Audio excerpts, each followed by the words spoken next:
Hello, everyone. Hello, DC. Good afternoon. How are y'all feeling in the room?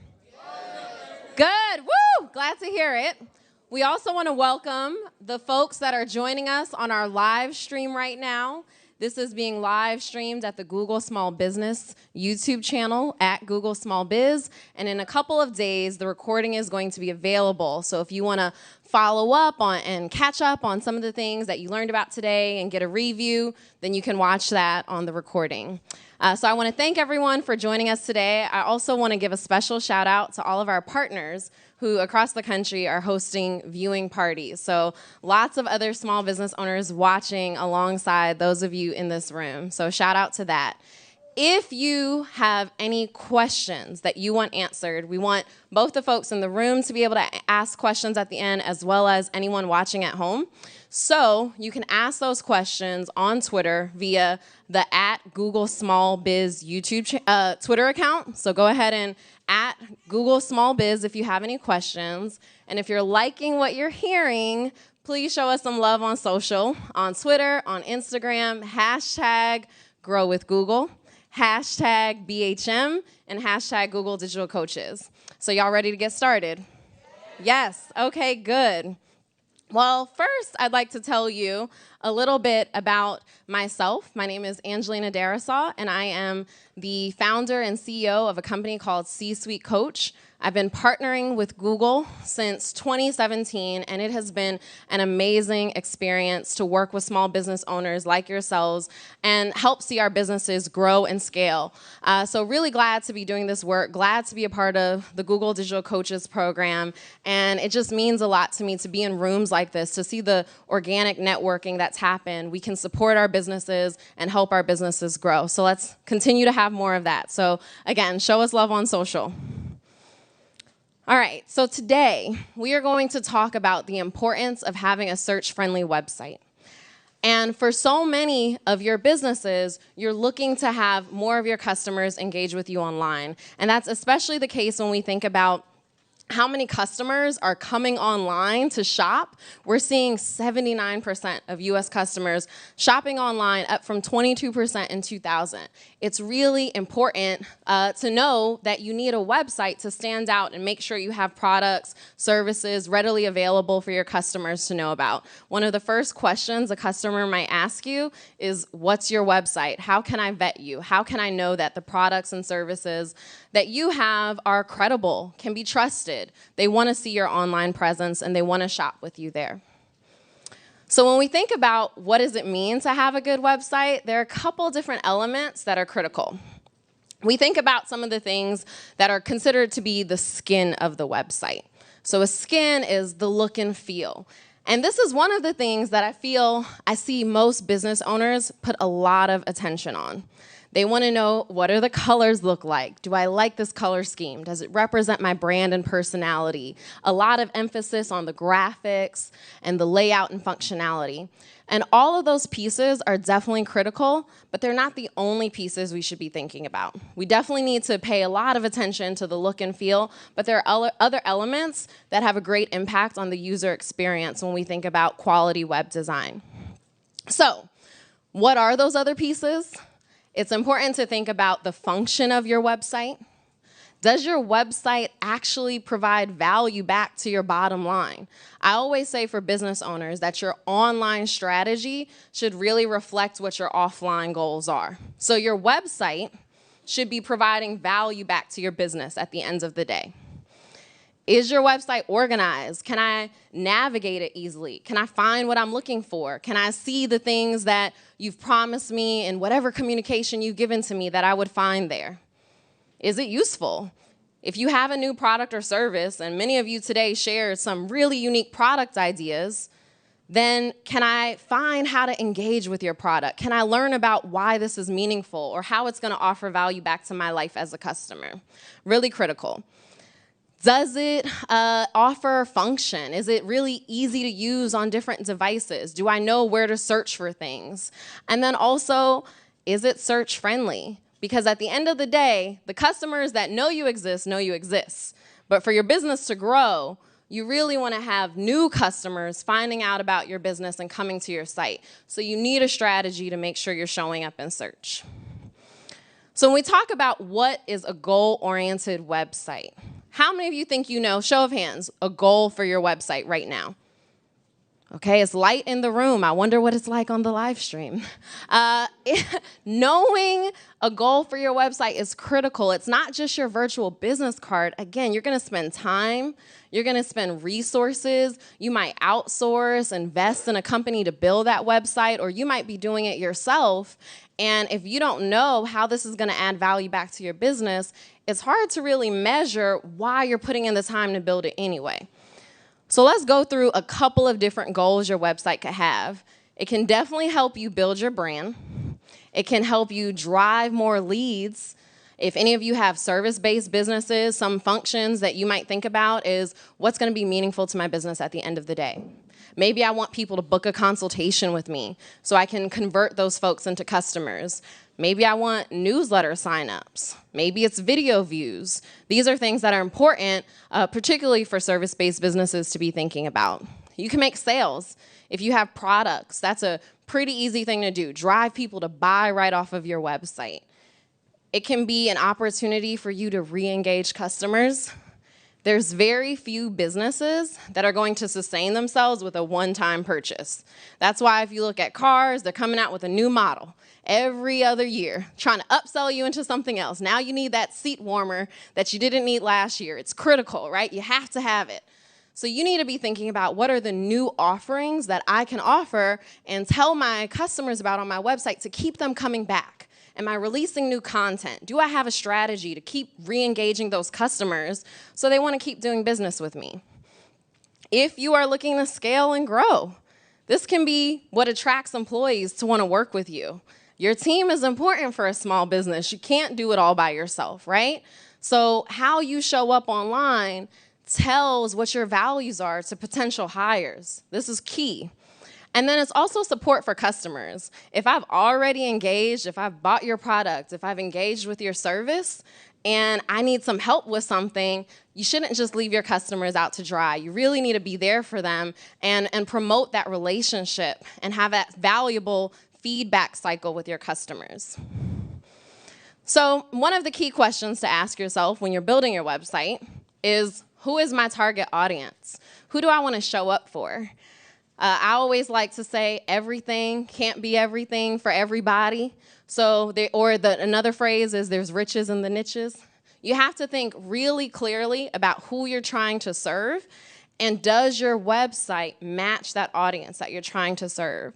So you could consider the location. If I'm going to serve just a particular area, regional area, can my language reflect some of the language of that location? Or can I talk about things that are going to be topical to that area? Think about the hobbies and interests, and how do you showcase that coming to your website is a part of that user's journey and lifestyle, and you care specifically about that type of user. So it's really important to think about when you're building out this site and you're thinking about that skin as well as some of the functionality that's going to be available. Who am I building this out for, and am I serving that particular customer? You don't have to serve everybody on your website. You also want to think about how you would measure success on your website. So there's a couple different things that you can think about. One free tool that I like to use, and I was asking people about this today in coaching sessions, is, are you looking at your Google Analytics? So for those of you who don't know, show of hands, how many have Google Analytics on their sites? Okay, ooh, this is heavy in the room. I like this. Okay, clearly you come to your coaching sessions today. So Google Analytics is a free tool that helps you understand visitor behavior on your website. And one of the things that's really helpful on there are conversion reports. A conversion report will basically help you to understand if people have taken an action that's valuable to your business on your site. And you can define a conversion for your business. So that could be that video view. It could be, am I getting people to fill out the form that I want them to fill out so we can keep engaging with each other? It could be the sales. I might have a sales goal that I'm trying to hit. So you want to have some sort of way to measure your success, and that's one way you can think about it. We In your mind, I want you to just take a second and think about your current website or your future website. And I want you to just think about, if I have this website that I've built for my target audience, what would be some goals that I might have for it, and how will I track and measure? So just 30 seconds in your mind, think about that.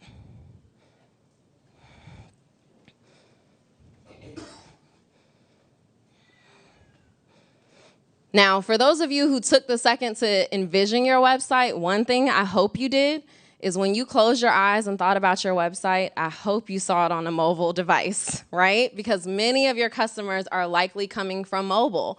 And so you want to make sure that it's not just optimized for a laptop or a desktop computer, that also people can have a good experience coming to your website on mobile as well. I'm going to urge and continue this exercise outside of here, and keep thinking about the goals that we talked about today, and what your takeaway, your homework assignment is going to be, is to keep thinking about, how do I measure success and make sure that I'm tracking towards those goals. When we talk about a great website, it's also organized. So this is clear. Picture, if any of you have ever been to a website and you can't find how to book the hotel or how to book the thing you need, and it's just chaotic, what are you likely going to do? Leave. You're leaving. You're not spending any time on that website. So if you want people to stay on your website and engage with you and actually complete an action, then it's important that your website is organized. So there's this fancy term that's actually pretty simple to understand. It's called information architecture. Anyone familiar with this term? Okay, some folks in the room. Well, essentially what information architecture is pretty much how you're creating and organizing the information that exists on your website. So for example, if I, for instance, had a sporting apparel store and I wanted to organize all the goods that I had in my store, what are some different ways I could organize my sporting apparel website? By shoes. Somebody said by shoes versus apparel. Okay, what else? Gender. Okay, what else? Sport, size, color, age group, tons of different ways. But the point is, if I just throw all my products on my page, then when people are coming to my website, they're not going to understand what framework I had in mind to build this. So having some sort of framework in place for how you're organizing your information is key. There's not necessarily a right or wrong. You don't have to do one over the other. You pick what works best for you. But I think this is really important to highlight, because sometimes as small businesses, we're starting small. We might just have 1 or 2 products. And so we just have the product page where you can shop. But when we're building our website, we have to build with big in mind, and keep in mind we might add on later. There might be different color schemes. There might be different specs that we come out with later. So if it's hard to figure out how we want to organize it at the beginning, when we get big, it's going to be even more confusing for our customers. So we really want to have some sort of framework in place for how we're organizing information on our site, so that our users can easily understand how to interact with us. So some tips for organizing your site. You want to make sure that your labels are very descriptive, that they're short. You know what they say, tell them what you're going to tell them, then tell them again and tell them over. Make it very easy to understand for your users. And also put yourself in the mind of potential visitors. Where would they be looking for information? You can go through this activity with a business owner friend, or someone else who you've maybe met today, or who's in the room with you right now, wherever you are. And just say, go through my website. If you were looking for X, what's your journey? Follow their journey and see if it makes sense to you. There might be opportunity for tweaks there. And you really want to keep what's most important top of mind, which is really making sure that they can easily navigate your website, that they can find what they're looking for, go back, go forward, get to the home page, whatever they need. You also want to make sure your website is useful. So I heard some really great content strategy ideas today. And when we think about content, you want to think about what is going to help your users better understand how to use your product, how to engage with your service. I think especially for small businesses, people don't know us, right? So when you meet someone and they might make a great first impression, they give you their card, it has their business website on it, that doesn't necessarily mean you're automatically going to make a purchase. As small businesses, we typically have to build trust with our audiences. So what that means is someone might come back 2 and 3 times before they're ready to pull the trigger. So what am I giving them when they come back? Am I creating content that says 7 ways to know that this is the product for you, or something that's going to help them better understand why me over something else, over someone else, over a competitor?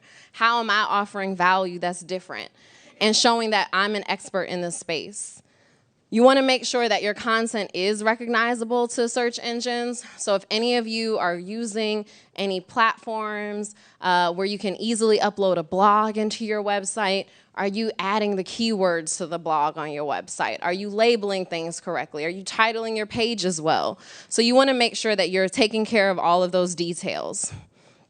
And at the end of the day, right now, our customers are becoming more and more demanding, right? They want you to create everything just for them and feel like it's a personalized experience and that you've done things to cater to them.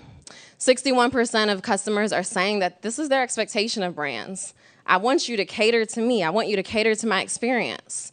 So what can we do to show that we are catering to their experience? You can think about features like, can I make you recommendations based off what you viewed? Can I make you recommendations based off your purchase history? And I would use that philosophy both on your website and also how you engage in your newsletter strategy and all other kinds of marketing that you're doing with your customers. And what people find is when they've had a relevant brand experience, they're more likely to purchase from that brand in the future. So when we talk about getting those initial conversions, this is important, but it's also important when it comes to sustaining your customers and getting them to do repeat business with you. You do have to really make sure you think about ways to cater to the experience of every customer. Something else that's really critical is thinking about how you can use analytics to create that personalized experience. So some things you may want to ask yourself is, when people are coming to my website, how are they finding me? What are the key sources of traffic? Where are they engaging on my website? Are there certain pages that they come to more often? What is the content that's working on those pages? I would be asking myself all these questions to understand what's working and what's not working. And your analytics can really help drive some of those answers for you. And when it comes to function, this is one of my favorite pieces that sometimes is overlooked. Functionality really is helping to make it easier for users on your site to take action with you, right? So I think, for instance, if I'm building something, I want to make sure that it has value for my customers. I want to make sure that they can easily find what they need, that it goes to the right place. If they want to conduct a search, that I've provided search functionality. If I know that I have many products, for instance, this is going to be really important that they can find everything that they're looking for easily without having to go through too many steps. So for your own businesses, because everyone's business is different, when you're thinking about how to increase functionality, I would be considering, are there any processes that take a lot of steps on my website? And is there anything I could implement that can cut some of that process down? Because what do we not have a lot these days? We don't have a lot of time. So people are always rushing. They don't want to spend so much time having to figure out what to do on your site. So there's a couple different scenarios that you can think of to make it easier. So one is if, for instance, you had a landscape company and customers didn't know how much to order of mulch, for instance, to help them improve their landscaping. You could think about, could I create some sort of calculator where they could put in, based on the square footage of their yard, how much mulch they would need? That's one way you could think about it. Or if I'm trying to be more efficient and I have a salon-based business, I would be thinking about, could I make scheduling really easy on my site? So my customers could book with the stylist or the manicurist that they want to book with. And I've now made my business run more smoothly because I don't have to have someone by the phone. And I've also shown that I have a value for the time of my actual customers, right? I've made their process easier. So go through this process with your own website and see, are there certain things that are coming up for my customers over and over again? And can I cut any of these process steps to make it more efficient and a smoother experience for my customer? You also want to make sure that your website is intuitive. So much traffic, over 50% right now, is coming from mobile and smartphones. So you need to make sure that, especially on a mobile experience, it's not disruptive.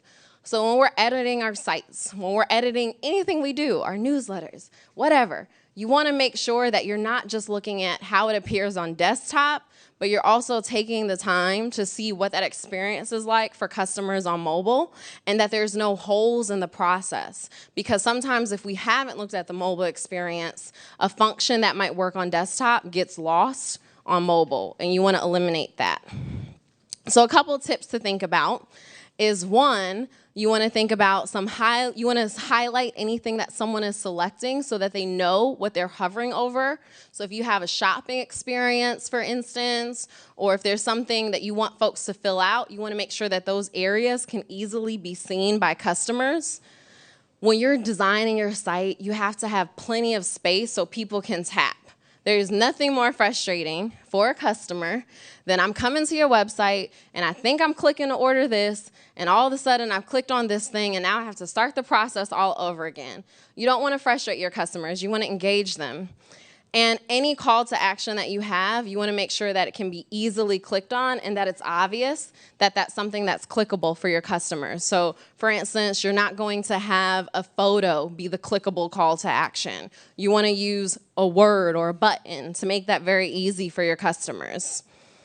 When it comes to shopping, if I put something in my cart and now I have to go all the way back to the home page or find where the shop button is, guess what I'm probably not going to do? Buy more, because I'm exhausted. You've already made my fingers tired, right?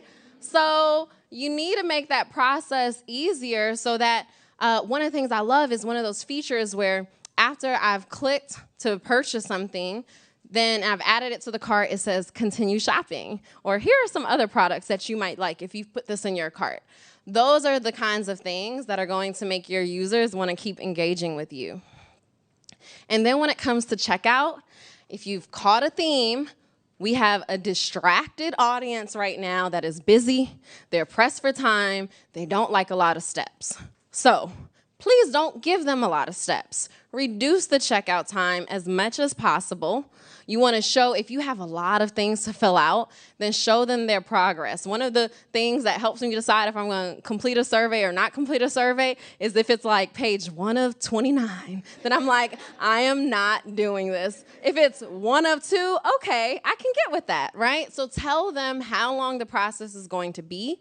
I always think about using devices for the function they're intended for. So for instance, if I can double click and my Google Wallet is activated and I'm buying from mobile, it is like the best experience ever. So you want to make sure that if there are opportunities for digital wallets, you've enabled that into your mobile experience for your customers as well.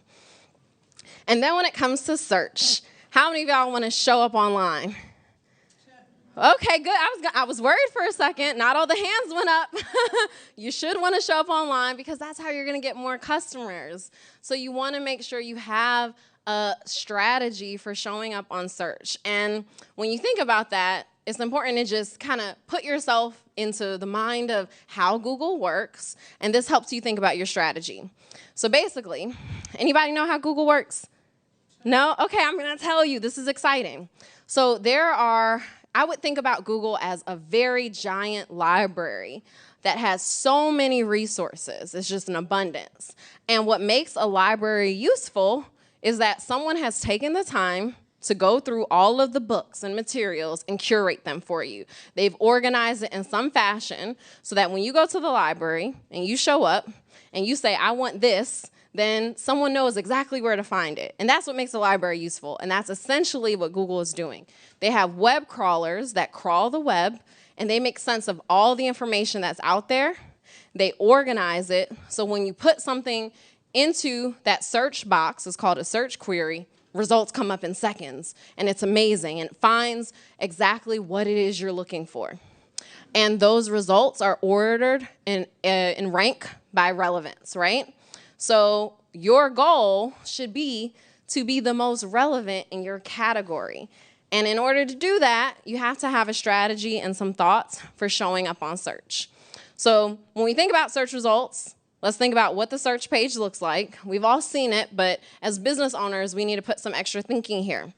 What we put in the box is called the search query. That's what your potential customer is, when they're saying, I want to do business with you, they're putting in whatever their need is. They're not they may not know about your business yet, but they may know that they need something to protect their hair when it's wet outside or when it's humid outside and keeps their hair perfect. So they might put in hair protector.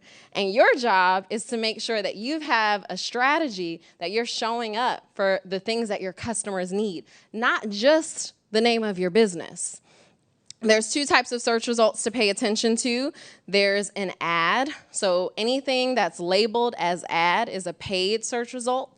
And that's one thing that I think is definitely underutilized by small businesses, is this helps you to show up at the top of search results, no matter where you're ranking in organic, if you run an ad on the right keywords.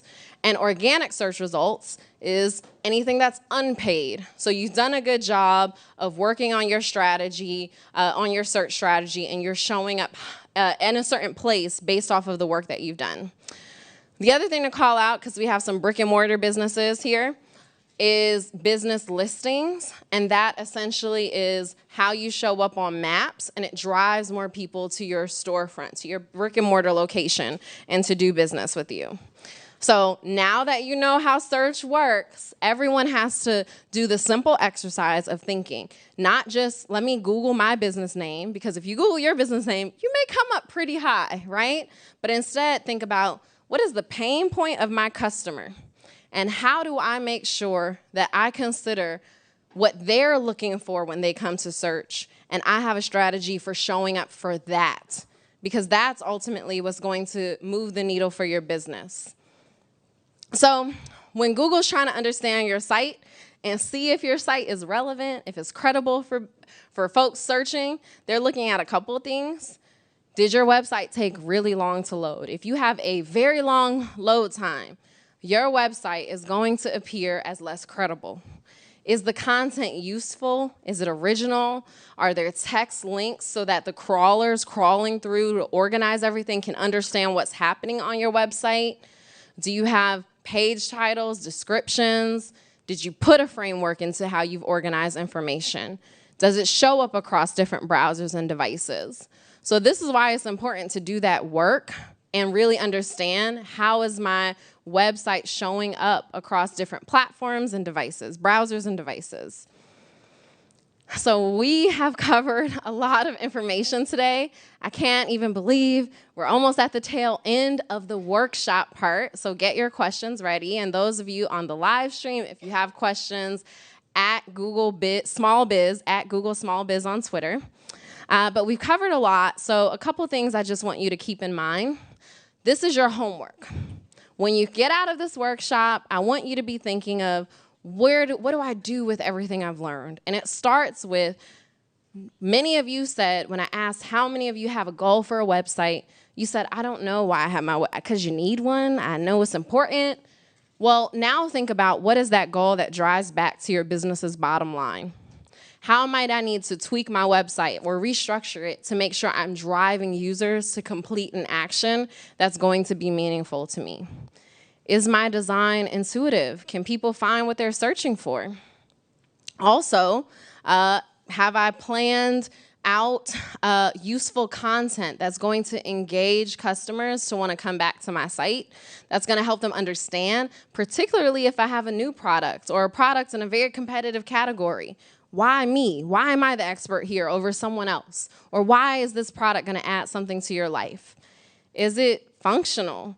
on all different platforms? Have I thought about how to make my user's journey as simple as possible, or create tools that help improve their experience? And then also, do I have a strategy for search? So those are some key things I want you to be thinking about. And a reminder that if you want more of this kind of great content, you should check out google.com/grow. And if you want more of the Digital Coaches Program, check out grow.google/digital coaches. So we have some time for some questions. Thank you all.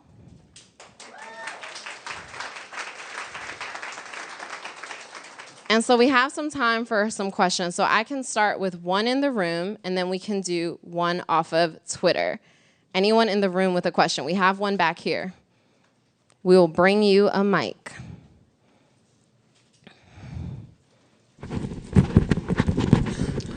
You mentioned earlier how it has like the search engine and it has an ad. So as a small business owner, I always get calls from random people saying that, hey, how would you like to be at the top of Google when someone searches you? How legitimate is that? Yes. Okay. So you have asked my friend the most common question that I ever hear at any digital coaches workshop or when talking to small businesses. Would I recommend, if you have the time yourself to work on your keyword strategy or marketing strategy, go ahead and do it. If you would like to outsource it, I would network and find a referral from someone you know and trust to help you with that process. That would be my best advice.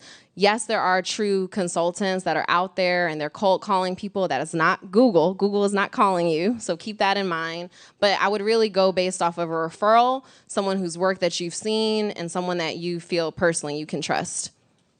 I also would say I do believe coming to workshops like these and getting yourself more knowledgeable about some of the basics helps you to better vet consultants that you might want to engage for marketing for your business.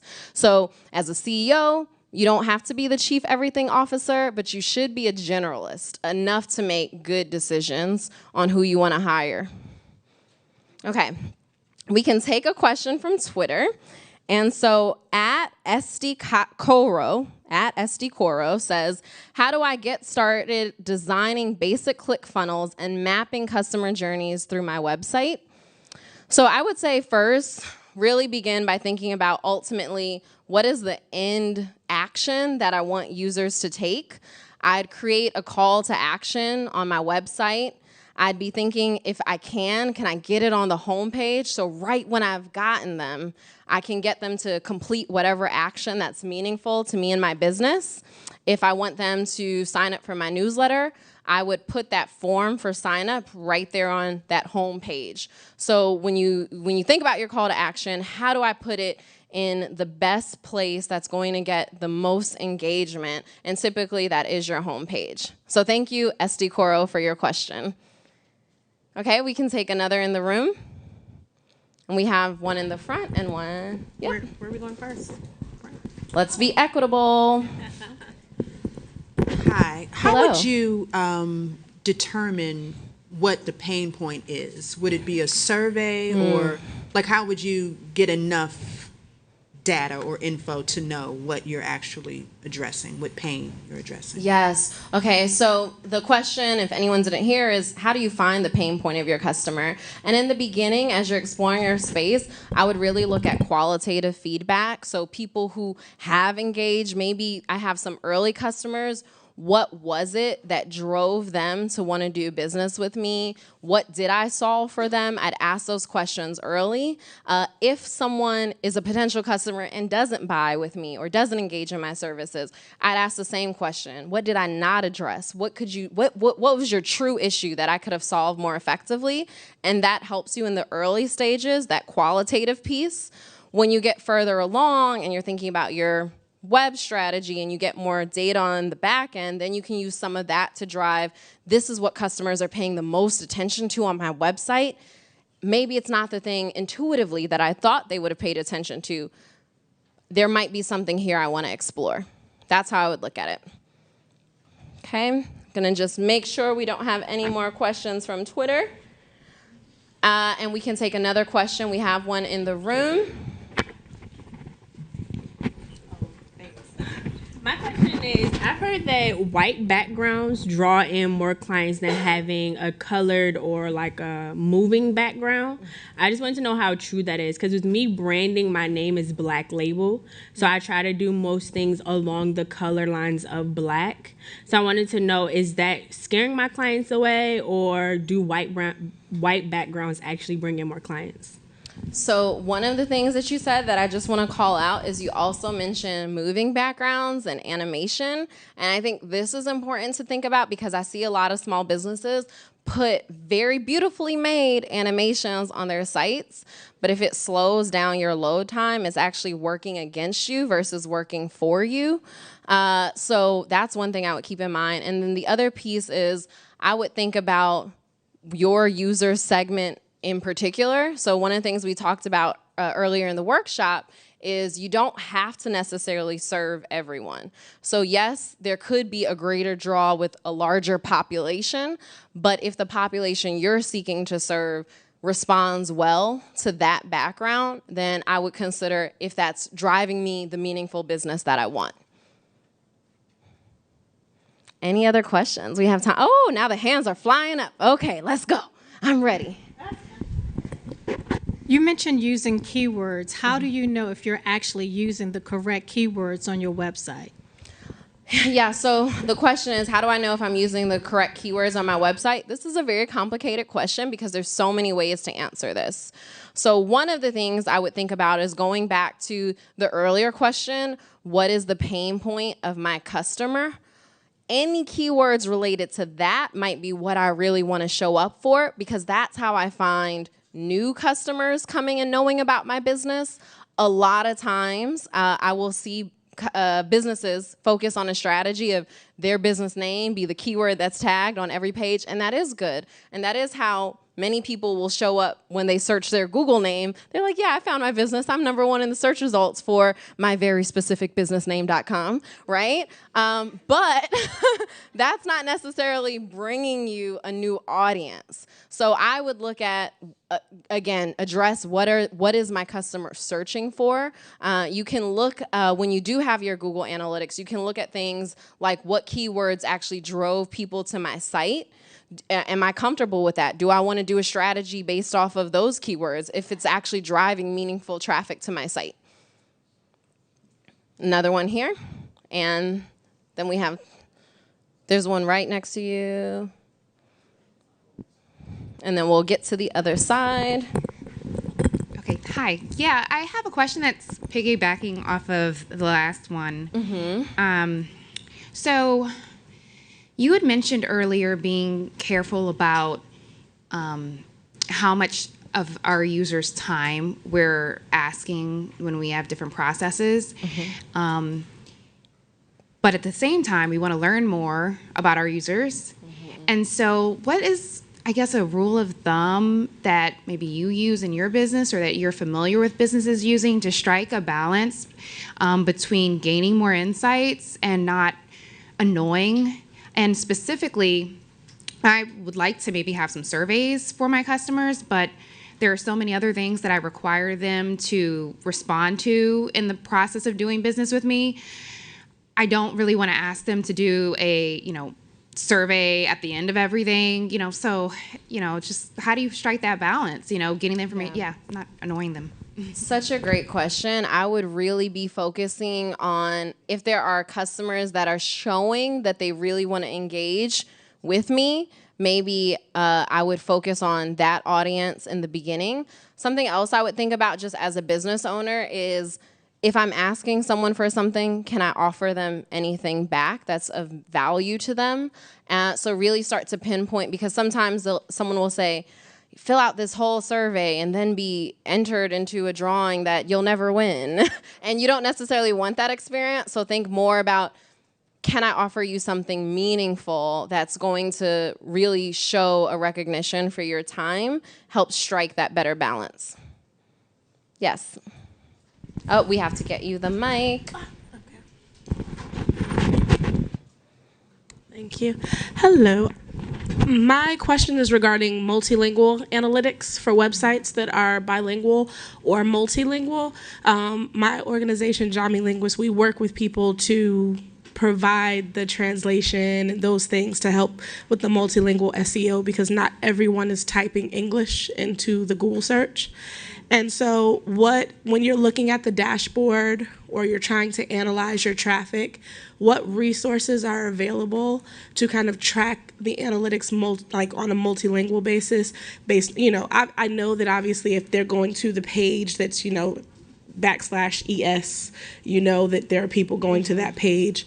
But other than that, like being able to track just what search terms and where users are coming from, because when you start to do it in more than one language, it can become a lot more complicated.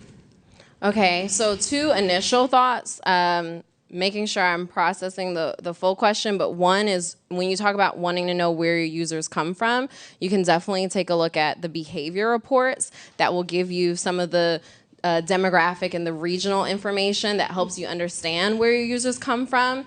And then as I'm getting the signs that we're getting close to time to wrap, the other thing that I would say would be really helpful is checking out some of the online courses on analytics that are available in Skillshop that can do deeper dives into some of these areas as well.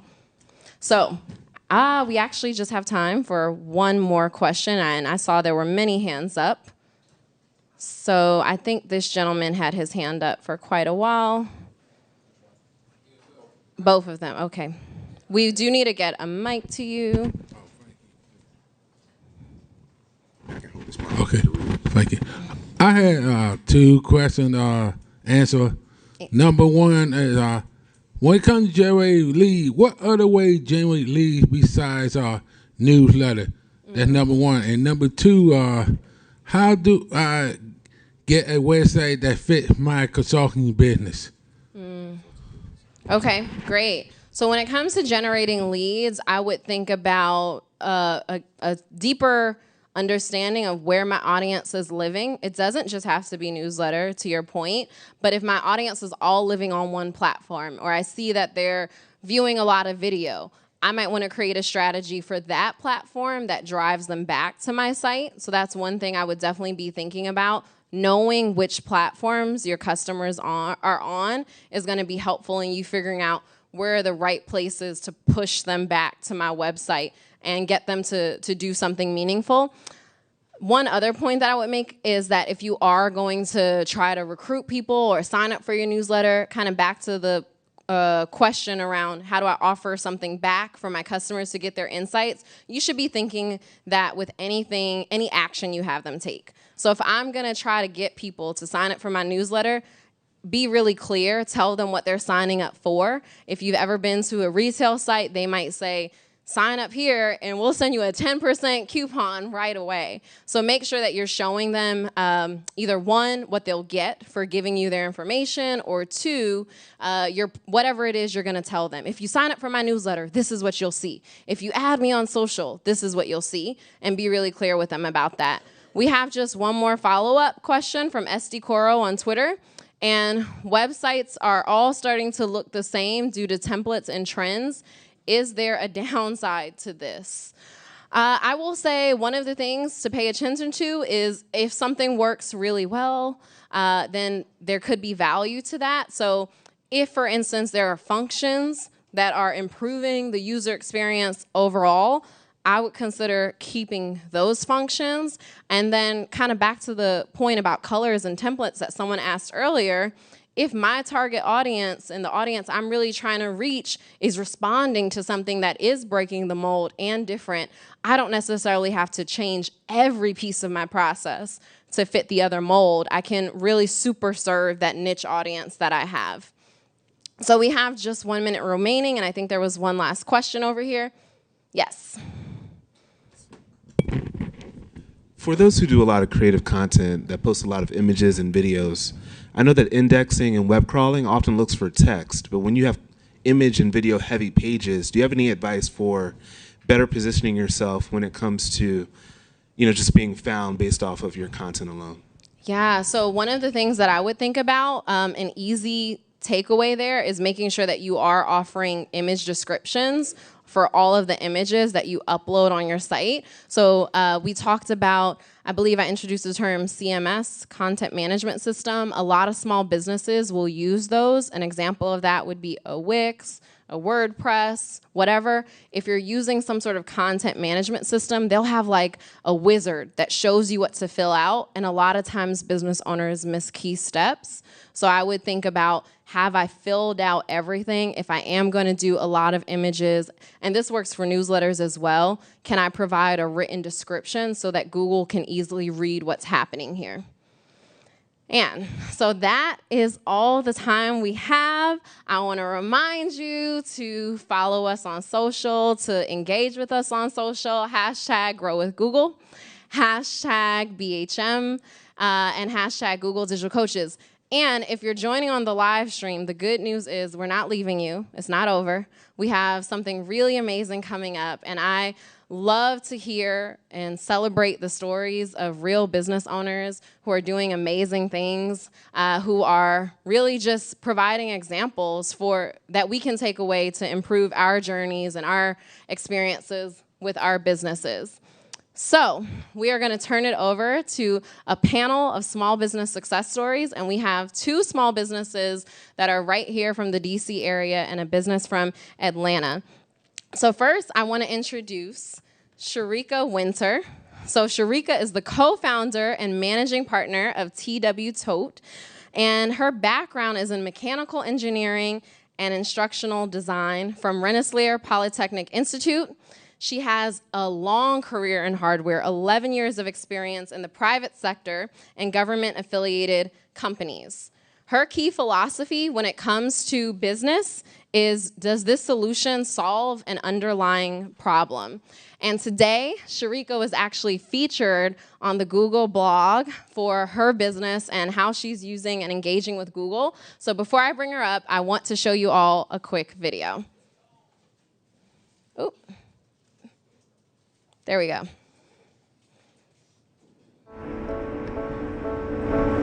It's a privilege to be a Black business in a city that I've grown to love. Being the first generation here from the West Indies, it's important for us to be a part of the historical impact that comes with DC. I'm Sharika Winter. I'm Shalon Thomas, and we're the founders of TW Tote. I was headed to work in a full suit and tie, and I caught my reflection in the mirror and realized I had a silly paper bag full of lunch in my hand. And that's when the TW Tote was born. One of the issues we had as a business is just understanding what happens next. We knew there was a market out there, but unfortunately, nobody really knew us. Attending Grow with Google workshops helped us learn smarter ways to optimize our business as well as be found online. They drop a lot of nuggets on us, from trends to insights. It really helps us to better understand our customers in the competitive space. The mission of our program is to level the playing field for Black and Latinx small business owners within local communities. We want to help them grow their business and reach more customers online.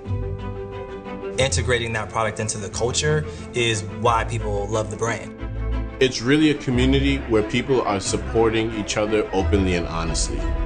You know, that's really important to us because we develop other people around us and push them to be great. And in return, your company ends up being great.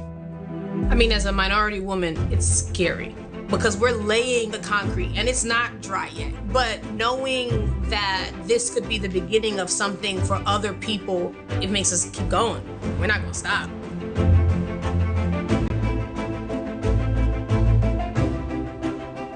Can we give a shout out to Sharika? Thank you for joining us, Sharika.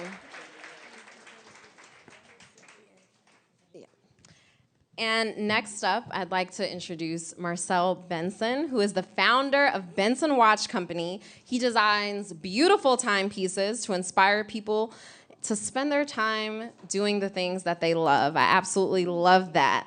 He built it from an idea, and it's become a notable success. He's been all over the press, Black Enterprise most recently, Essence, Rolling Out, HuffPost, it goes on and on.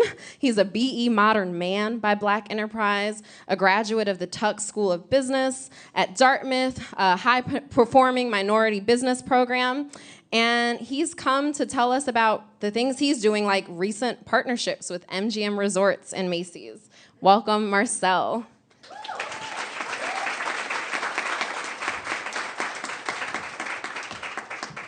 And I know we're in DC, but we have someone special all the way from Atlanta.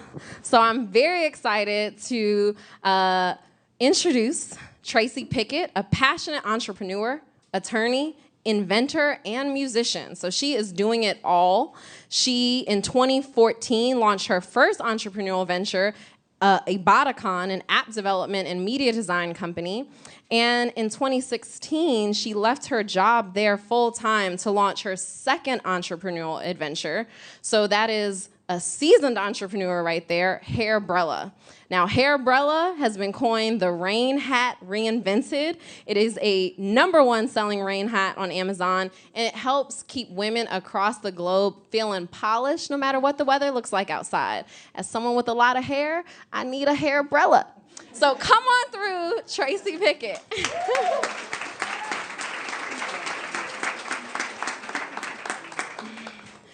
And so if you are just tuning into the live stream and you didn't hear me introduce myself, my name again is Angelina Darrisaw. I'm the founder and CEO of C-Suite Coach.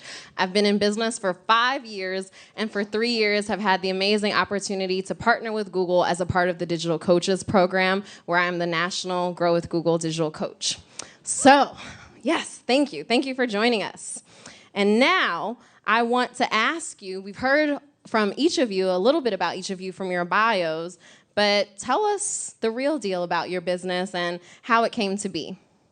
Well, hey, everybody, and thanks for having me. So my story really started with me growing up and going to a hair salon and it raining every single time I went, like a curse. And my mom was paying for my hair, so I didn't care that much. But then when I went on to school, law school, I started going across campus, and I'm like, oh, no, this is a real problem because it's my money and my time. So I started wearing a shower cap and then putting a beanie over it. And I'm like, okay, this will help me. But then one day I pulled off the beanie without the shower cap, and I was embarrassed. I said, okay, well, there has to be a solution for this problem because it rains 106 days out of the year. Women are spending tons of money, $80 billion on their hair every year across the world. And so we've got to have a solution to protect us from something that's going to happen. So I started looking for a solution, didn't find it. I kind of saved some money, and Sarah Blakely is like one of my biggest inspirations. And I didn't have, the savings was all I had. And I was like, if I go get this patent, I'm going to spend all of my money. And so I asked God for a sign. I said, God, if you want me to do this, just give me a sign, please. I went to dinner with my family. That was a Friday. I had till Monday to file for the for the patent itself. Already did the provisional. And Sarah Blakely comes in the restaurant at a Hibachi Grill and sits next to me. Wow. So. Wow. So, yeah, that was the sign that I needed. I have not looked back since that day. She actually, my mom, I didn't want to speak to her because I was so nervous. I didn't have my elevator pitch together. And so my mom made me do it anyway. And she said, I feel really good about this. People pitch me all the time, but I want you to know you should definitely go for it. So I did, and that is where Hairbrella began. Wow. Wow. Well, I've been asking for a sign for quite some time. I wanted Jay-Z to partner with me. He hasn't walked into a restaurant yet and sat next to me. He's coming, hopefully. But no, I started my company just sheerly out of my passion for timepieces. While other kids were buying like sneaks and stuff like that, I was collecting watches. I probably amassed about 100 pieces before realizing that I had like an extreme fetish for watchmaking. So, time goes on. I went to Morehouse College where, most of my classmates were going off to work on Wall Street and in consulting, which I ultimately wound up doing. But I knew that it wasn't something that, was what I ultimately wanted to be doing, like, for the rest of my life. It wasn't, I didn't see myself being in an office, setting for the rest of my life. And when I was there, I didn't necessarily feel like there was a space for me. So that's kind of where the slogan got its life. About 2.5 years ago, I decided to just leave. Like, I didn't give a 2-week notice. I literally came to work one day, and it's something that I kind of been like thinking about, for quite some time. And I was just like, you know what? I think today is the day that I leave. Well, let me ask this: how many people here took off work to be here today? Okay, see, so we have some people that are in a similar space, and I'm not saying go quit your job tomorrow, because there was definitely a lot that came along with that I didn't anticipate. But in that moment, I felt very powerful. Like, I took my tie off. I had a purple tie on, Brooks Brothers, tied it around my head, and just literally. Of course, after I went to HR, but in the elevator, I tied it around my head. Took a photo, posted it on social media, it went viral, and that's where it began. But it was me leaving the company where a majority of my opportunities came. Like the Dartmouth program that she mentioned, I wouldn't have been able to attend had I still been in the office. So, yep, that's my story. So I don't have one of those stories. I never wanted to be an entrepreneur. I never saw myself as that type of person. And I like to eat food. If you want to have my time, bring me to a great restaurant. And my business partner, we used to go out to eat nachos, and that's why Busboys was in that video. And over nachos one day, he's like, yo, we should make a business. And I was like, no, we shouldn't. And he started drawing on a napkin, and I'm listening, and in my head, I'm like, all right, I'll just support him. Like, I don't really want to do this, but I'll just support him through this. And at that point, I was in project management for IT, not using my engineering degree that my good parents paid for, that I still don't have a degree. My dad took it as a receipt. I've never touched my actual degree. He said that's his. And so I was like, man, okay, maybe I can put this degree to use in research and development. And that's really where we started. And a lot of it was me following behind my business partner, because I'm like, all right, I'm just going to support him. I'm going to support him. And slowly but surely, he can convince me to make this 50-50. And I was like, wait a minute. And then all of a sudden, I know, here I am, right? And so being a research and development company has allowed me to explore the parts of engineering that I didn't get to explore in school, right? And mechanical engineering is very strict curriculum. You have to do what you have to do.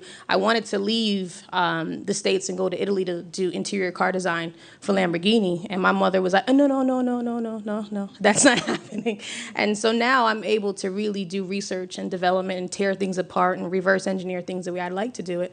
And as a result, we have our 2 products, and the one that you guys saw, the TW Tote, which is our child. It's about 14 months old, and it's been a blessing since then. Wow. So I'm hearing sometimes there's a sign that pushes you, sometimes you push yourself, and sometimes there's someone else that pushes you into it. And it all works because we're all here, we all got here. I fall more along the lines of Marcel, where I just had to say, it's time, I'm gonna push myself to try this. So whatever it is, give yourself that push or get pushed. And now that we're all here, earlier today we talked a little bit about design thinking and being just a user-centric approach to thinking about how to create a solution that's going to be feasible and work for your customers. So from those of you who have used a design thinking approach, talk to us a little bit about what that process was like and how it added value back for your users. I mean, for us, as I said before, it's identifying the problem, right? And so Shalin had a problem. He was not looking fresh with the plastic bag. That was not his thing. However, that doesn't mean that it's a problem worth solving, right? And so we had to really dig in to say, is it that people do not have a solution, or is it that people are okay with the solution that they've come up with? And that's a part of design thinking that no one really is okay with. So for example, how many people in here eat tangerines? How many people in here have purchased a tangerine peeler? Why? Because a part of it is your hands are going to get dirty because it's finger food, right? But you can search tangerine peelers. They're out there. It's not a problem worth solving. And so once you dig into the fact that it's a problem worth solving, then it's a matter of whether or not your customer is going to invest in it. And so when we made our tote, we made so many samples that it was like, okay, well, you hold this one and let me know how this feels. And you hold that one and let me know how this feels. And hearing from the customer, yeah, I don't like this size, or these handles feel too purse-like, or this color really doesn't speak to me. And when we launched one color, one interior color, one exterior color, because it was more of seeing if the product was viable. And if the people want it, then they'll talk to us about it. And so it's really going back to the customer and continuing to validate the assumptions that you're making about their needs, and then going and testing it and saying yes, no, or maybe if I tweak it a little bit. And so since the launch of the tote, it changed design 3 times. You probably don't notice it. If you have an original tote and you look at the one you have and they be like, man, look at that. And that's because we're hearing from the customers. One example is men didn't like the way that the Tupperware was going in the first compartment. They said it took a little too much work to wiggle it in. So we changed it from a trapezoid to a square. Very simple, but hearing from your customer and being user-centered focus and being able to react to that. And women just nicely adapted. They didn't even realize. So. Yeah, for us, this was a huge process. I didn't know what to call it, but that's the process that we went through as well. First figuring out if this was a problem worth solving, because I knew I had the problem, but then, seeing women run around with bags on their head, I'm like, hopefully they will want to invest more than a grocery store bag. But we also went through the process of actually doing a Kickstarter campaign, and the whole purpose of the Kickstarter campaign was to get user feedback. I actually had enough to create 250 of them. That's all that I could sell. That was going to be it. And my whole purpose was to not make money, but to get them to give me their best feedback. I mean, not even best feedback, their worst feedback, actually. I need to know what they liked about it, what they didn't like. I need them to wear it. I need them to wash it. I need them to try and iron it. Whatever you thought you wanted to do with it, do it, and then tell us what your experience is.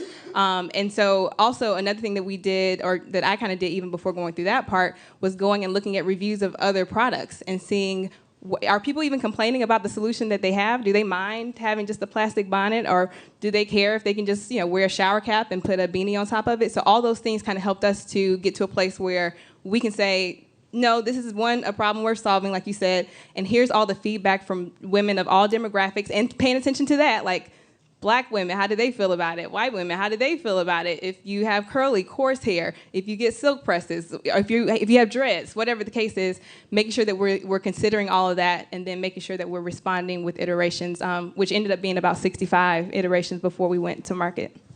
Wow. So I just have to say, now I don't need plastic bags to cover my hair or to carry my lunch. So what am I going to do with all the plastic bags under my sink? I just don't know. Marcel. So I was going to say, I think every entrepreneur goes through that process. Me being a self-proclaimed designer, I wasn't born an artist, but taught myself. I would definitely say that the empathize process or portion of the design process is where I spent my most time. Obviously wanting to create something, that people loved and enjoyed. They say that some of the best designers are like the most empathetic. So my way of testing all of our products is doing pre-orders. If we don't hit a certain threshold, then we won't put the product out. So that's kind of our way of getting like customer feedback. We also did a Kickstarter campaign as well, but going back to the crowdfunding for every product, we thought would have probably blemished the brand a little bit. So a couple of things I'm hearing is, one, make sure your problem for your customers is worth solving. That makes me think back to the workshop earlier, and knowing your customer's pain point is key, but are you providing a solution that they care about? I'm also hearing that it might take many iterations, and that there are creative ways to figure out if your customers are vibing with your product and find it useful. So taking it back to Marcel, you were recently in Black Enterprise. Congratulations. So they did a really great feature on Marcel, and they were basically just talking about his timing, his passion, and his deal with Macy's that enabled you to build a $1 million watch company. Can I hold a couple? Okay, so talk to us about, there's no mountains without valleys. What are some of the challenges that you had on your way to that success? Yeah, I would definitely, there's a ton of problems, right? Being an entrepreneur, we're problem solving all the time. If I had to reach in the bag and grab one, I'd probably go for just having enough capital to sustain over a period of time. Like I said, I put that purple tie around my head and I walked out of there. I had a little bit of money saved up, but I didn't know exactly, the hurdles that I would face personally and in business. So, really making sure that, you're consistently in like fundraising mode and having an idea of, some of the I guess ebbs that you could face, in having a product-based business. So a lot of, especially me being like a non-tech company, I wasn't really confident that I'd be able to raise, I hear guys in tech talking about they raise like $1 million, $5 million, $8 million, even $30 million for their, for their product or service. And I was just like, who's going to give me $2 million to start a watch company? But I found that lowering the ask and just kind of like spreading it across more people and giving them the opportunity to get involved, like really helps. So that's actually what I wind up doing. Having, I don't call them angel investors, but just like friends, family, and people that I knew loosely, like from social media. I think that's a really good point, thinking about your friends and family not as necessarily your mom, aunt, and cousin, but your extended network that you can rely on. And I love the idea of lowering the ask to make it more attainable for folks to help you. So, Sharika, people know about the tote, but they may not know how much design work it took. And you have this background as a market researcher and product manager. So talk to us about the role technology plays in helping you better understand your product. So research is very interesting. Like a lot of times you hear research development companies come up with the data and then they sell it. And so what we have to do is to come up with the data, understand the data, and then make something against that data. And when you're looking at the data comes in two forms. It comes in that qualitative and it comes in the quantitative. And in many cases, the quantitative can be skewed any way you kind of want it to be. Because you can have those vanity metrics, you can have those, and does everybody know what vanity metrics are? Okay, so vanity metrics are the metrics that make you say, so what? Right? So for example, if you have 1,000 page views today, so what? What does that say about your site? It says absolutely nothing. Or if someone stays on your site for 5 seconds or 25 seconds, so what? I got bored. I had to use the restroom. Commercial came on. The phone rang. It doesn't mean that I like anything. There's nothing I can do with it, right? And so a difficult part of being R&D is understanding what does this really mean. And so how do we use data? A lot of times I use myself as an experiment. And this is an interesting story. The guinep, it's called guinep. It's a Jamaican fruit. All of our products are named after our West Indian culture. And the guinep came, I ordered a light brown. I was very proud of that. I convinced my business partner we should get this one. And when it came, it wasn't light brown. I was like, but the people want brown, and it came burnt orange. And no matter what light I put it in, it was burnt orange. And so I played a joke on myself, and I said, I'm going to post this and say, this is what happens when you're an entrepreneur. And everybody was like, yo, that's fire. And I was like, wait, what? They're like, well, we need this. We need this. And I was like, you don't need this. Do you see what this looks like? And I was like, man, to Marcel's point, he's like, I'm going to pre-order this. I'm going to put it out there and see how many people order it. And people just started ordering and ordering. We had to call the manufacturer a second time to get more in. And so putting myself out there and being vulnerable, because I couldn't get enough quantitative or qualitative, we're still new. There's nothing for people to really deal with. I had to put myself out there and be like, look at my mistake and see what's going to come of this. And my friends will be the first one to tell me, like, sis, that ain't it. That ain't it. But everybody else is like, yeah, let's do this. And that afforded for conversation about what part of this should we do. Is it the inside? Is it the outside? And that's how some of the analytics started to help us. Because when you're a small business, when you get 100 views a day, you can't tell you anything. You know, when you have 200, 300 followers, it doesn't tell you anything. You really have to, as an owner, put yourself out there and be vulnerable and turn yourself into a tool and allow for people to communicate with you and for you to take that feedback and turn it into some sort of research. Yeah, to that point, you know, we go off a lot on our gut instincts as entrepreneurs, and sometimes we think we've just nailed it, but we can be completely wrong. It is important to, one, get that customer feedback, but also look at what other analytics tools we can use to drive that.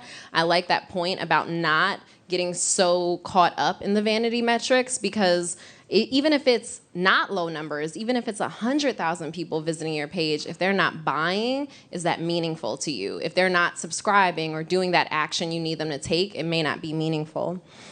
So today is also meant to celebrate Black entrepreneurship as a growing segment in the U.S. economy. I'm so excited about that.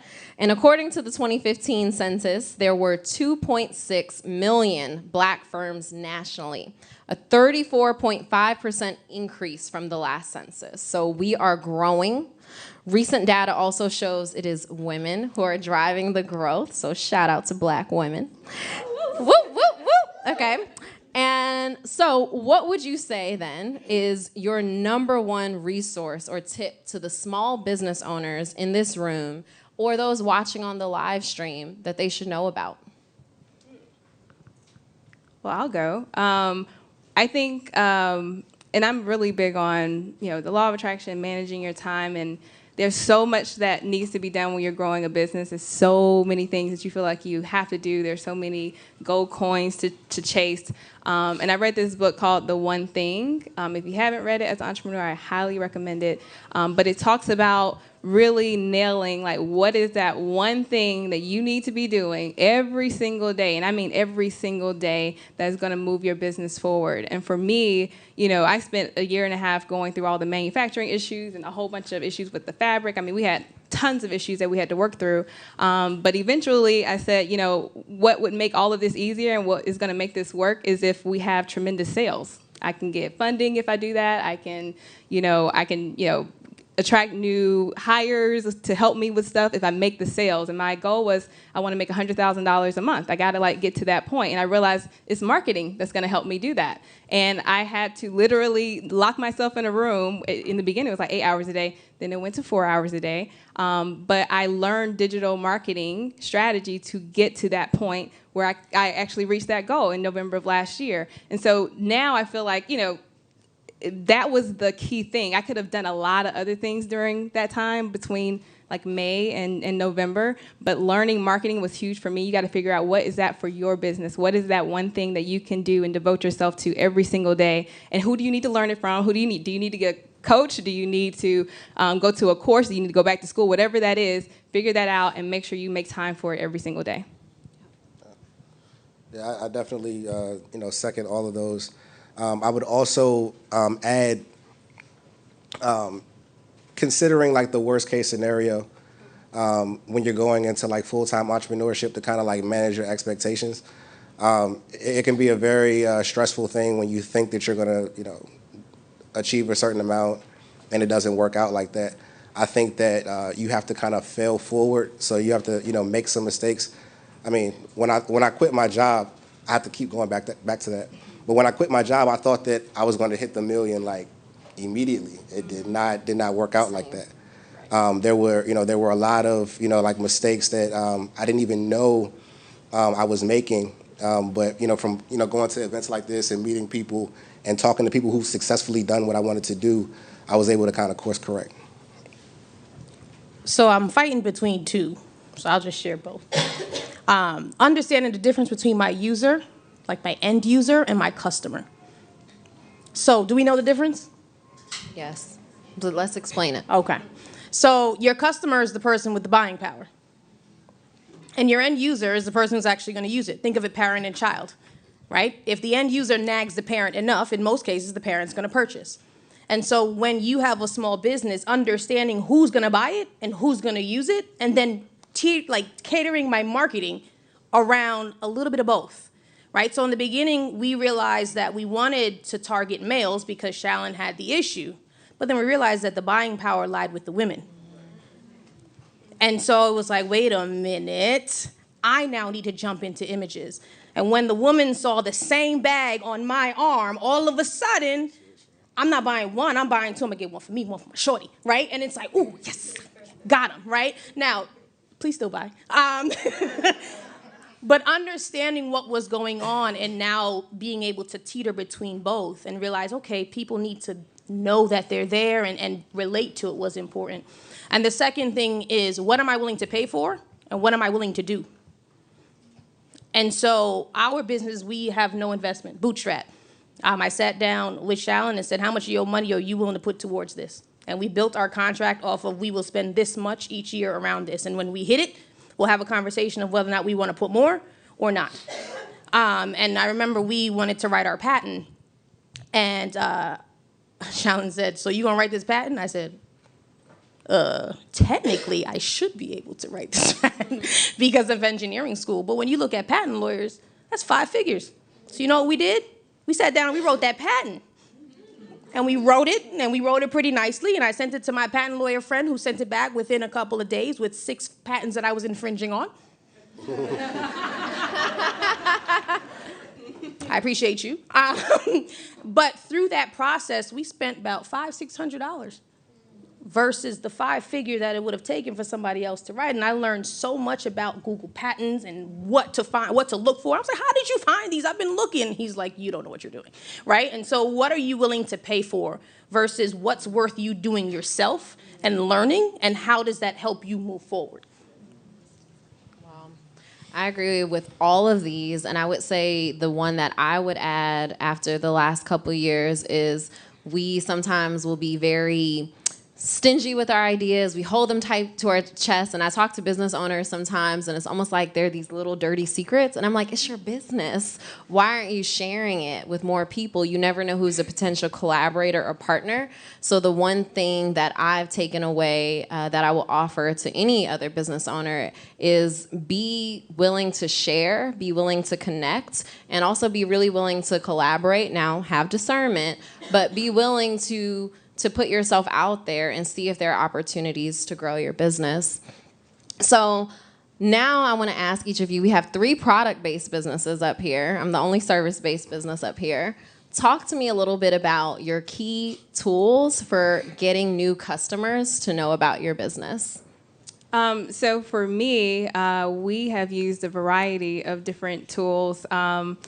We use Facebook ads, and one of the things I had to figure out, that optimum selling strategy, like what is the copy, what is the visual, what is the platform that's going to be most effective to reaching my customers and to getting them to convert. And I thought, even the education piece was a big one that I didn't realize was going to be a problem. I'm like, your hair is going to get wet if you don't have this on. Like, what else do I need to explain? But people really needed us to pour water on her head, take it off, show, that was what mattered. So we finally made that video, and we put all kind of tutorials on YouTube. Make sure people kept asking, how do you fold it? Okay, let's put a video up about that. All right, well, what's the how did you make it? What's the material? So we put everything on there, and then I leveraged Upwork to get someone to help me with SEO, because if you create something that hasn't been created before, just like she was talking about, you've got to make sure that people can find it, and then you got to figure out people are not looking for rain hats online, especially 3 years ago, because that's something that you don't think about until you're about to walk out of a store and you just grab whatever is there, or the plastic bag.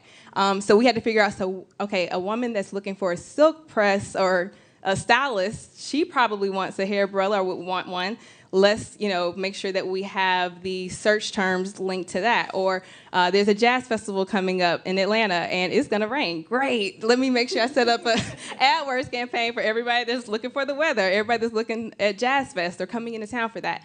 And so really understanding AdWords and also Google Analytics really helped me understand, 1, who my customer is, and 2, what they were searching for around what their interests are or the things that they were doing and the behaviors that would lead them eventually to become a Hairbrella customer so that we could place ourselves in front of those customers. Google AdWords for retargeting is something that I'm really learning a lot about now, but it's been extremely effective. You know, all those times that people have said like, oh my God, how did they know I would need this right now? I was like, AdWords, the algorithm is lit.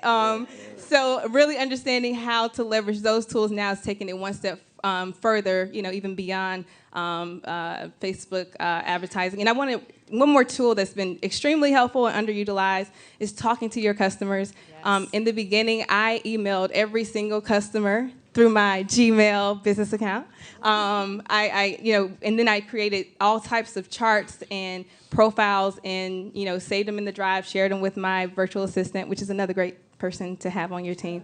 But really studying my customers and talking to them and having conversations with them was huge for me because I didn't know why they bought until someone told me, well, my son has a soccer game and the only reason I wasn't going to go was because it was going to rain. He started crying. So I'm like, oh, wait, moms, soccer moms. Like that's another search tool that I could be leveraging, or I'm going to play golf. Or I wasn't thinking about these things. So really leveraging the kind of communication tools to understand your customer, then translating that over to the tools that you have available online that kind of automate a lot of those things and put you in front of the right customers. And one more thing relative to websites, Hotjar, I'm not sure if people have heard of that.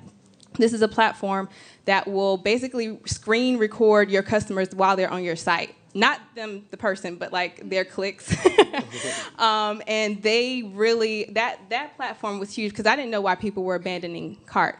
I didn't understand why people were like literally adding payment and then not ordering. But you will see like they scroll down and they saw maybe the shipping cost or they didn't see enough reviews. They were like clicking through reviews. Oh, they saw a bad one. Then they clicked off as soon as they saw that bad one. What was the bad one about? Oh, you know, why is this? You know, why didn't it come in another color? Whatever the case was. So I learned so much about why people were buying, why they weren't buying by leveraging Hotjar. So I just wanted to make sure I shared that one as well.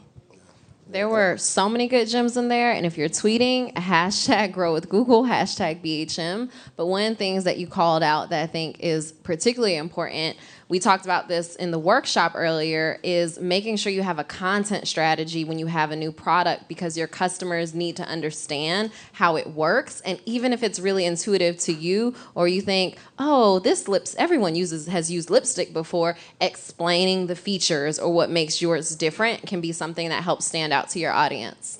Marcel? Yeah, I definitely have to second what she said about the in-person communication. I think that's something that has definitely gotten lost, like with so much technology. But it's the best marketing that you'll do. It's the best analytics that you'll get. Is that that in-person communication? Like the internet is just a simulation of real life. So like if I'm out talking to a customer and I see how they react to certain things, then I know how to better communicate with them. But as far as the platforms that I use, I would definitely say like we do pop-up shops. That's turned out to have like the highest conversions. It turns out that just giving people wine makes them buy watches. So so we use that quite often, usually around the holidays. Facebook ads have been probably the biggest I guess like lead generator. And Google Analytics kind of helping us like to understand the copy when we're addressing each of these like ad sets. So Facebook ads don't work for us. Weirdly enough, it seems like people come to Facebook to talk to us versus to purchase from us. And that was something we really had to learn which platforms were doing what for us. So we're more Instagram ads. And my business partner spends a lot of time in search and analytics, and shout out to you for that, because I don't do that. I'm more concerned with building a business, right? So a lot of times, I don't know if you ever watched Shark Tank, and Mark Cuban's like, you're still a product. You're not a business. And what does that mean? So like my business profile, once I started paying attention to that, I saw people were clicking more on our pictures and coming more to our site. Why? Because now we look legit. How many times you see people say, I ordered something online and I ordered it like this and it came like this? I'm falling into that category until I start to invest in building this business. And so we started putting images, we started adding our times and where we are, and then I started using Google Voice because everybody want to talk to somebody, right? And so I was like, all right, bet we're gonna get a phone number because my number, that's not gonna work. And we also got a customer service email. It's like, I called it Let's Chat. You know, I didn't say customer service, I made it more of let's talk, let's have dialogue. And when we realized that interacting with people, responding to emails within 4 to 8 hours, making sure someone's answering Google Voice, making sure that we're adding these new images to our profile. We had so many organic clicks because people are like, oh, they're legit. They care about these customers. And in the back end, he's manipulating you guys with all of these other things, and it's amazing, right? But as minorities, in many cases, people question our legitimacy.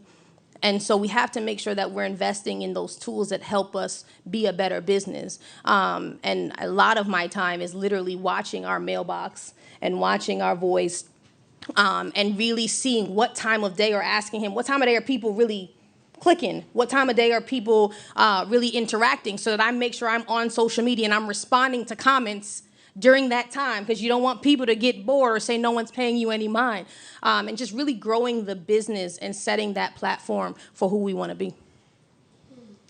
And for the service-based businesses, because I know there's a fair amount in the room and on the live stream, one of the things that I think helps with engaging customers is demonstrating thought leadership in places where your customers are, so that they see you as the expert in your space. If you're seen as the expert in your space, then they're more likely to want to engage in your services. So for instance, having a coaching business, when I was just getting started, it was important for me to get quoted in Monster and in Recruiter as much as possible, so that people would say, when I think about a career coaching business, who is going to be top of mind? We're going to go to that one that we saw, who's been a part of the conversation, leading the way here. So I would think about, where can you demonstrate your thought leadership as much as possible? So we have just a couple more questions before we're going to take some questions from those of you in the room and those of you on the live stream. So if you want your questions answered, make sure you at Google Small Biz with your questions. But as a follow-up to that, something else we talked about is most businesses can't sustain themselves with just one purchase. So now that you've gotten the customers, especially with high price items, how do you re-engage them to come back and do repeat business with you? Email marketing, for sure. And, social media is something that, keeps you engaged with current customers. And then finding out why they might want another one. I think one of the challenges that small businesses have is you want to focus on one core product. It's not always wise to start deviating and creating more products for your customers. How do you get them to buy that one again? Or how do you get them to share it with someone else? And the most effective way for us has been email marketing, and really thinking about our customer, again, talking to them and understanding if they did buy 2 or 3, why? Were you getting it for your sister for her birthday? Did you want one for your car and in your office? What are these occasions?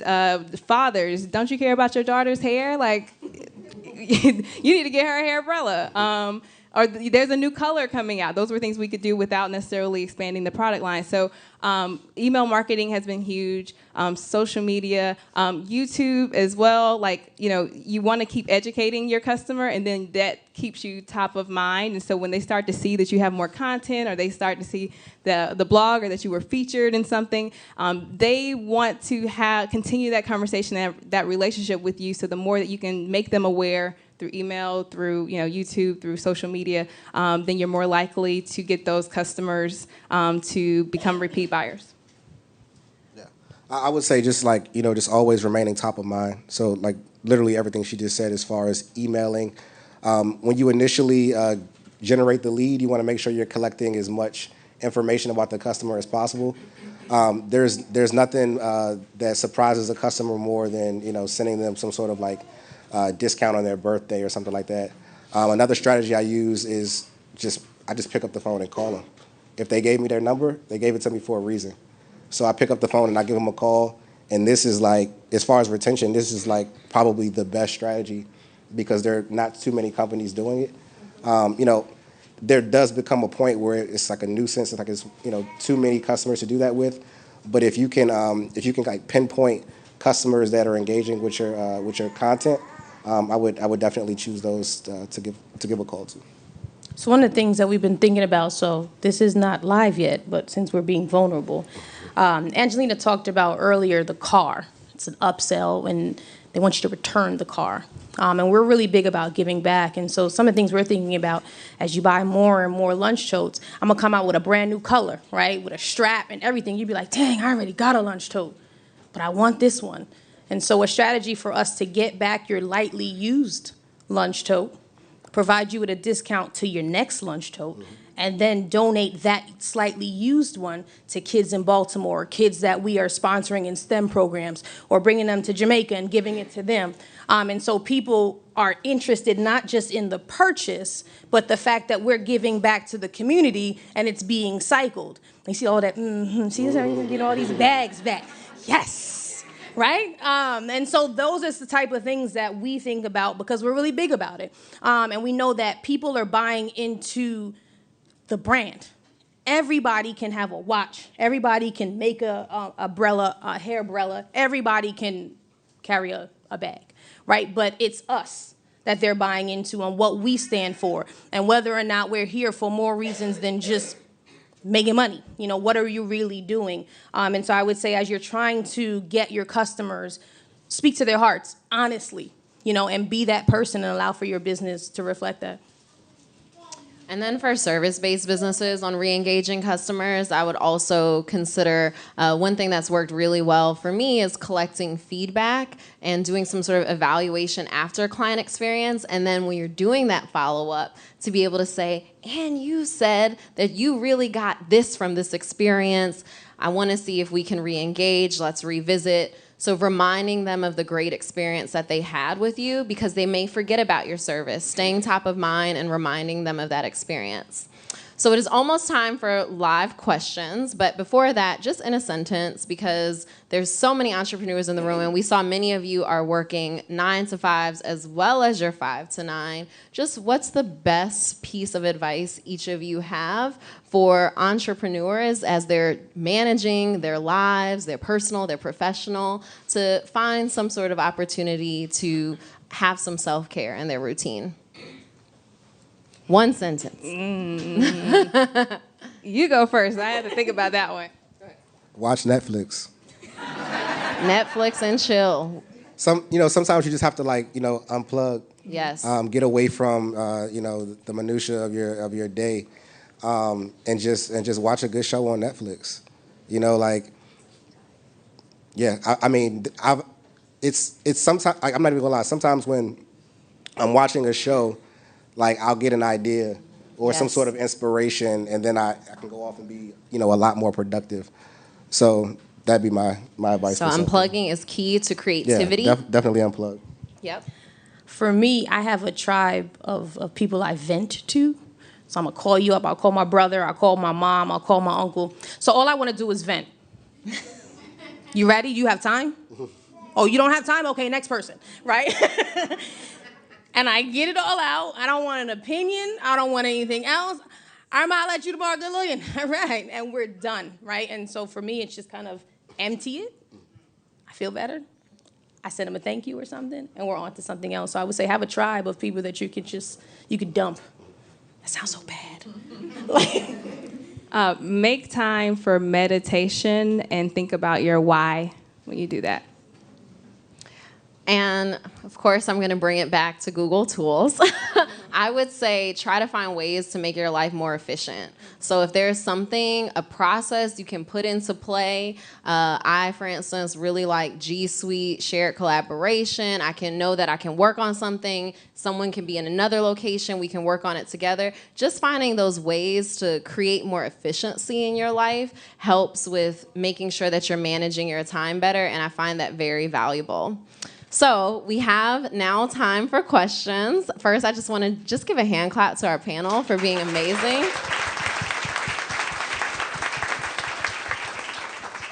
And it is really inspiring to be in this beautiful room of Black business owners at the eve of the end of Black History Month. Before we take questions from the room, we do have one question that came from Twitter, and it's I am Faven. And I Am Faven asked, how do you feel about using hashtags on social media? Are hashtags dead? Oh, I'm hearing no in the room. What do the panelists think?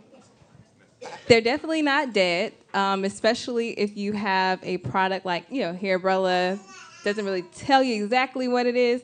So putting the hashtags in there, especially ones that are active, people actually follow them or look for them. Or you'd be surprised, people are searching and shopping with hashtags. People are trying to find Atlanta hairstylists and all those things. So having quality content connected to those hashtags. Now, don't just be doing a bunch of hashtags just to do it, but those that are going to help the people that would be looking for your product or service, using those consistently. I understand they also help with SEO, so that is something to think about too. I wanted to become #1 for women's rain hats, so we started. People probably like, wow, that's such a lame hashtag, but no, it wasn't lame, because it makes us a lot of money once we can get higher in the search terms. So using them strategically with content that is going to be relevant specifically, they won't be the coolest ones all the time, that will be relevant to the people that could be looking for your product or service.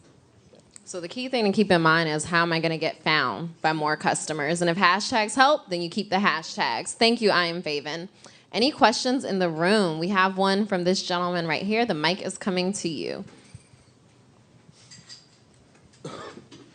Thank you all for your opinions. My name is Jamal Smith, and I'm working on a travel app to better facilitate friends and family traveling in groups together. We haven't launched this yet, and the struggle is, when do we start getting the market excited? So this is before you created your first watch or the first bag. When do you know it's time to get people excited? And then what are you telling them? What's the call to action? I always say immediately. You want to the moment you've gotten the idea, you want to start to create a plan as to when you want to roll it out, and then from there you want to start teasing people with it to get them interested. You can't just drop a product. You can't just one day say, hey, I got a travel app or a travel business, and expect to generate some sort of revenue. People have to know that it's coming. So I definitely say, like, have a goal for when you want to launch, and then have a pre-launch plan leading up to that actual launch date. And that, the tease could be, like logo. You could say a few things about, the solution. The problem that you're solving, like in a question format. Like ask people if this is something that they would need, and then start putting out content surrounding that. And I think from there you'd be good. In my experience, people start to lose interest somewhere around 15 to 30 days out, especially if you're posting a couple times a week. So I would say if you're about 30 days out, you can, launch your page or start to get hype, ask questions to get some information back. But you want to be in a place that it's coming, and you might just be working on the little details, versus I'm still 3-4 months out and people are like, so what are we talking about, right? And so I would say put that cap based on your market as to how long are they willing to entertain you wetting their palate. And then you go to market from there. And another way to go to market might be not just online, but you may want to have a product launch party, or you may want to do it around your birthday, or you may want to do it around Christmas, where you can use your personal brand to your advantage, and you'd be like, yeah, y'all owe me something, it's my birthday, come through, but also it's the launch of my app, and you kind of capitalize on that. But I would say somewhere around 15 to 30 days is usually where people are like, okay, what's going on?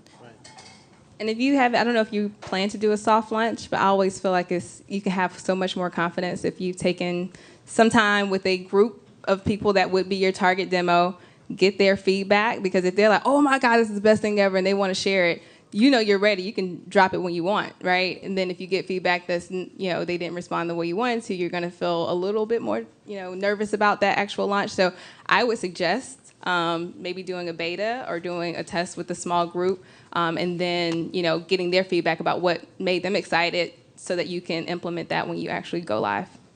The last thing I would just add to that is, think about what are the other pieces in your category of content that you could offer, just to develop some sort of affinity for the brand. There are a lot of great brands that before they actually dropped products or services that you could buy, you became familiar with their brand. So think Travel Noir, or some of, if Humans of New York were to launch something tomorrow, people might be really engaged with buying it because they have developed such a strong brand. So maybe you offer content to your audience to get that brand going before you actually launch is something worth considering.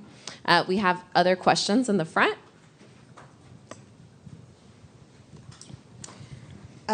Reviews. So it can be a hit or miss for a lot of companies. And being a service-based company that I own, I've not had a bad review yet, but I'm very nervous about how that can impact my company. Being that y'all have had your company for some time, have you had any bad reviews, and how did you go about mitigating the negative potential impact that review had? Yeah, we live in the day where, reviews write your check. Seriously, we use them when we are searching for things before we engage, and it's just really important. So getting reviews was huge for us, and especially to validate a product that people had never heard about. We have gotten bad reviews, and my philosophy has always been to go out of your way to make it up to the customer for whatever it is that went wrong. And if it's about the product itself, we offer 30-day money back. We'll even pay for you to send it back to us. So there's not the angry customer that like, they fooled me and I gotta pay to send this. It's like, no. If you don't like it, no risk. We don't ask any questions. Send it back to us. And so that also mitigates. So finding out what customers would get so upset about that they would actually write a bad review, and trying to address that beforehand. And then if you do actually get one, just going out of your way to actually talk to them. I've emailed and gone back and forth. I almost sent this lady flowers one time. And it wasn't even our fault, it was something with delivery, but it didn't matter because it's a reflection on us. So I believe in, especially early, go out of your way. Even if you're going to lose money off of doing something for a customer, do all you can to make them happy. They will pay you back with great reviews, and you'll have a wonderful reputation that will bring you more customers. Something else I'd add on to that is try to get the conversation from online to offline if you can. So once you've gotten that initial negative review, if it was something that was personal or triggered you, step back, wait a while, and put your customer service friendly hat on, because ultimately if it's online, it's there, it lives there. So I would respond and say, very disappointed to hear about your experience, something to that effect. Can you give us a call so we can make it right? So that way anyone else viewing online can see that you are a responsive business owner and that you will do something about the review, but that you're not going back and forth and it's not becoming an online war. You don't want that. We have time for another question. We have one right here. I was just curious if any of you, while you seek to raise capital, sold an ownership stake or considered that, and if so, how was that experience for you?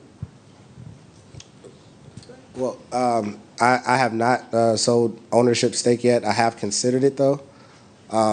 Being that I'm like the sole owner, I look at it as like bringing on like a partner. If I would have a partner, I would own 50% of the company. So sometimes people may look at like giving up 10 or 20% of a company as a lot, but I think you just have to like look at your unique situation, determine like how much you could give up, and really spend time getting an accurate valuation on your company. I'm not sure exactly where you are. So I'm starting to bottle water company, but we're at that stage trying to figure out what the addressable market looks like, so we can have that valuation figure to go with. Right. And then if so, what size of the stake we can sell. Yeah. Have you spent time like talking to any investors or venture capitalists? Because there are a lot that are actually open to what's called like dividend investing, where they get a portion of your revenue as opposed to equity. So that's definitely a route that I would recommend taking as well. I also look at not just the money, but what are you getting from this giveaway? Like a lot of people are like, I just need capital, but most of us are just going to waste it. You will just make really expensive mistakes, right? And so it's a matter of, when we're looking at, we've never done it, but we're in the middle of it right now. It was, so what do you bring to the table? And it's an interview process to them as well. Like, so how much time can you give me? What are you willing to do? Can I call you Do I have to go through your, assistant? All those things. And then this is not good, but in college, remember you put all the tip on the table, and as they just mess up, you just say a little bit more tip off, right? And I remember they did, I'm not saying you should, but that's what I've seen happen. As you say, I'm willing to give 25%, but if this person only has capital and doesn't have time for you, then it's not 25%, then it's 20%. And if they're like, oh, the capital comes with XYZ, no, but then it's 17%, because at the end of the day, you're a small business that doesn't know anything but to crawl. And eventually you need to try to walk and wobble, and these big guys will take advantage of you because they know that you need money. And so I would say weigh them, interview them, and then start from there. Yes, I did. So I invested about $65,000 of my own money before I left my job, and saved for a year of income, and probably should have saved for 3. And at the point that Hairbrella was really going through the process of figuring out like manufacturing and reverse engineering this fabric, and it was tons of stuff that we needed to sort out before we could be viable and actually like really go to market. And so I did decide to contact some angel investors. It started with a family friend who happened to be Nathaniel Bronner of the Bronner Brothers. I almost got on my knees in prayer in his office, like, please give me a chance. And he did. And another key thing, get an investor that, like you said, is also, knowledgeable, but also if they can be like a name that you can leverage in all the other meetings. So that was huge for me to have him on board. Then later, Jewel Burks invested. And everyone on my cap table has some expertise that I don't have. One taught me digital marketing.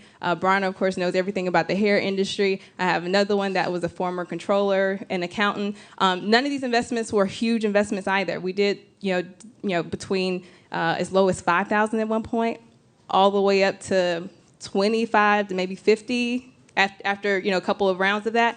And I didn't give away a ton of my business, but I did give away something that would make it worth their time and their money to invest. So I think it's a personal thing. I think having conversations would be helpful with the people that you're talking to. But if it's the first round and you can make it with family, friends, angels, that I think is the best way to go because you're going to grow with them. I think the relationship gets a little different when you start dealing with venture capital. And I've been able to avoid that, which is great. But yeah, so that experience for me was helpful because I was able to get the things I probably couldn't buy at the time. And that's been more valuable than the percentage of equity that I had to give in exchange. And I'm happy that they have it. I'm glad they're invested in me as well. And we have time for just one last question over here. For product-based businesses, one thing that I've noticed inside of the market, and you like in some Facebook groups and things like that, a big thing is manufacturing, and all of you guys are manufacturing businesses. You hear often that you see a lot of people are going to China and things like that to get their things made, and everybody wants to hold their secret or who their manufacturer is, or pay me, $10,000 and I'll tell you who that person is, or whatever. No, seriously, these are the things that are happening. But for Black businesses, it's hard to find some of those places and to know where to go to find manufacturers or people that will help you with your product. So what would be the best advice that you guys would offer for product-based businesses that have a good, that they really want out in the market but just really don't know where to get it from, or be taken advantage of, here? We can take one of you. Yeah, I definitely say so. Our first manufacturer was in Hong Kong. We recently switched to Switzerland to manufacture because they're like like Mecca timepieces. When I first started looking for manufacturers, I had a very difficult time. Like you said, I thought that one Google search was going to lead me there. But it took kind of hanging out on some of the blogs within my industry and getting involved in some of those conversations to really get to that manufacturer. But I think the most important thing that sometimes gets glazed over is vetting that manufacturer, because you can easily find a I'm not sure what's your product. Right. Okay. Right. Okay. Yeah. So Alibaba is a quick way. If you did want to go the China route, is a quick way to just see who's manufacturing what product. but you want to make sure that you vet the manufacturer. Alibaba does a decent job of doing it, but you still want to go the extra mile. I actually lost about $30,000 from not vetting my initial manufacturer. I collected pre-orders, and I paid the manufacturer for our inventory, and they literally just stopped answering the email, stopped answering the phone. Wow. But what the issue was that they were only accepting wire transfers, so there was no other way of paying the manufacturer. So that's something that you want to look for as well. There's a ton of legitimate manufacturers in China, but there are also some that are pretty shady as well. So definitely, how they accept payment is probably one of the biggest things to look for. Can I just add one point? One thing in vetting them, you can hire a QA company. We hired a QA company to go out there and look at the company, see what the working situation was. Is it a clean manufacturing, all that stuff, and send it back to us. And then we also ordered product from them of what they made to see the quality. So you spend your money and buy their stuff and see if it's good. You pay to see if they're ethical, and then from there you can kind of go forward. So thank you all. We do have to close. I know many of you may have follow-up questions for our panelists. So the best thing to do is find them on social. Sharika Winter with TW Lunch Tote, Marcel Benson with Benson Watch Company, and Tracey Pickett with Hairbrella. DM them your questions, tweet them your questions, and continue the conversation there using #BHM. I want to thank all of you for joining both in the room. We've had an exceptional day. And for those of you who have joined on the live stream, we talked about things like what is that one thing you do differently every day that's going to make a difference for your business? How do you make the right decisions on not just your gut instinct, but what your customer wants from you, from your product? And then also just making sure that you're going through the proper processes for vetting and finding the right partners when you are thinking about distribution. So lots of great nuggets here. I hope that you will continue to engage with the Google Digital Coaches program. You can check out the other resources we have at grow.google/digital coaches, where there's future workshops and events, and we encourage you to stay engaged. Thank you so much. Happy Black History Month.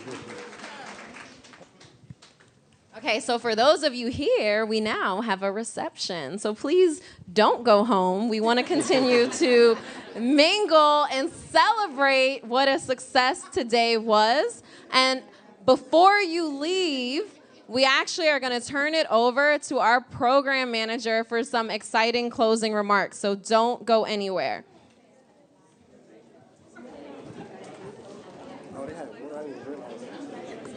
Let's give another round of applause to the amazing panel. All right, so I know, I'm the only one that's keeping you between your seats and cocktails and nice reception snacks. So before we close off, I just wanted to say thank you. Thank you for being here, for really sticking with us throughout the entire day. As Angelina mentioned,